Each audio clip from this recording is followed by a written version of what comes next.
Florence Parly, la ministre des Armées, n'est pas venue les mains vides. 1 milliard d'euros, c'est le montant qui sera consacré jusqu'en 2025 pour améliorer l'hébergement des soldats dans les casernes.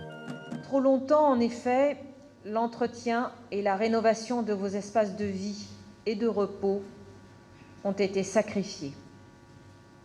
Par manque de moyens, par manque d'attention, par négligence aussi parfois. Dans sa dernière loi de programmation militaire, le gouvernement avait déjà donné un signal fort aux armées en augmentant de façon significative le budget qui leur est consacré. Celui-ci devrait atteindre les 2% du produit intérieur brut d'ici 2025 et une part conséquente de ces nouveaux moyens sera donc consacrée à l'amélioration des conditions de vie des soldats.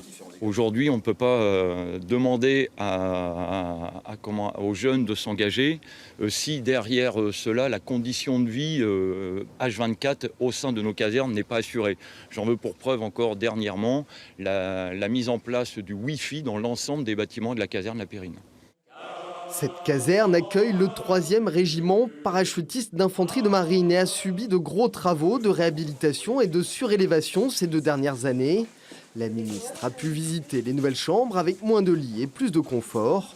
D'autres casernes de la région devraient profiter du même effort.